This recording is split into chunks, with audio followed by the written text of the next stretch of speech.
தொடர் நேரலையாக நாம் பார்த்து கொண்டிருக்கோம். தேர்தல் முடிவுகள், இந்த வாக்கு எண்ணிக்கை என்பது கிட்டத்தட்ட இறுதி கட்டத்தை நோக்கி நகர்ந்து கொண்டிருக்கிறது.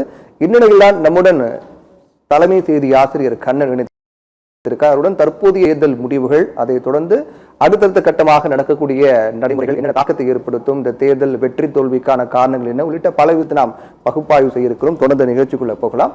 கண்ணன் வணக்கம். நம்ம தொடர்ந்து நேரலையில பார்த்துக்கிட்டு இருக்கோம். இந்த தேர்தல் முடிவு அப்படிங்கிறது இந்த நிமிடம் வரை பெரும்பான்மைங்கிறது எந்த கட்சிக்கும் கிடைக்கல. தனி பெரும்பான்மை ஆட்சி அமைப்புக்கு தேவையான இடங்கள் அப்படிங்கிறது அந்த மேஜிக் நம்பர் 118 என்பது கிடைக்கல.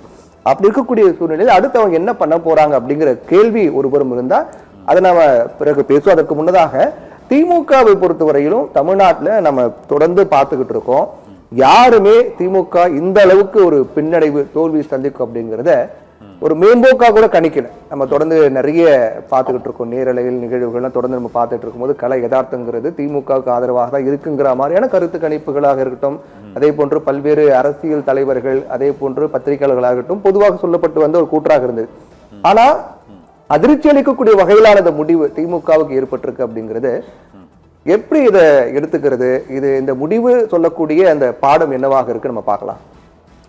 பிரவீன், நீங்கள் கூறியது போலவே இந்த 2021, 2026 இந்த ஆட்சி காலகட்டம் என்பது தமிழகம் பொருளாதார ரீதியாக முன்னிலை, பல்வேறு திட்டங்கள், மக்களை திமுக தலைவர் மு.க. ஸ்டாலின் சென்று சந்தித்தது என மேலோட்டமாக பார்க்கும்போது எந்த விதமான பெரிய அதிருப்தியும் கண்ணுக்கு புலப்படவில்லை. ஆனால் மற்றொரு புறத்தில், இன்னொரு கோணத்தில் பார்த்தோம் என்றால் திமுக தான் இனிமேல் தமிழகத்தை மொத்தமாக ஆளப்போகிறது, அனைத்து துறைகளிலும் திமுக கட்சியினரின் ஆதிக்கம் இருக்கும் என்பதை உணர்த்தும் வகையில் அவர்கள் ஒவ்வொரு துறையிலும் அந்த ஆதிக்கத்தை செலுத்தி வந்தது ஒரு ஆள் நீரோட்டமாக மக்கள் மனதில் அந்த ஆட்சிக்கு எதிரான ஒரு மனநிலை. திமுக இதுவரையிலும் கருணாநிதி இருக்கும் போது கூட தொடர்ந்து 2 முறை அடுத்தடுத்து ஆட்சி அமைக்கல அப்படிங்கிற ஒரு நிலை இருந்தது. அதை திரு மு.க. ஸ்டாலின் முறியடிக்க போகிறார், மிகப்பெரிய வரலாறு படைக்க போறார் அப்படிங்கிற மாதிரியான விடயங்கள் தான் முன்கூட்டி பேசப்பட்டது.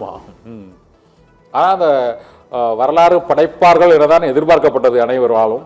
ஆனால் அதை இந்த தாவேகா என்ற ஒரு புதிய மாற்றம் மக்கள் மனதில் ஒரு மிகப்பெரிய ஒரு தாக்கத்தை அவர்கள் மக்கள் மத்தியில் ஏற்படுத்தி, அந்த சினிமா கவர்ச்சி என்பது எம்ஜிஆர் காலத்திலிருந்து இப்போது வரை தமிழக மக்கள் மாறவே இல்லை என்பதை உணர்த்தும் வகையில் தொடர்ந்து பேசலாம். திரையில பார்த்துக்கிட்டு இருக்கோம். மிக முக்கியமான எதிர்கட்சியாக இருந்த அதிமுகவுடைய முடிவுகள், அதை தொடர்ந்து எடப்பாடி பழனிசாமி சொல்லக்கூடிய கருத்து அப்படிங்கறத நம்ம திரையில பார்த்துக்கிட்டு இருக்கோம்.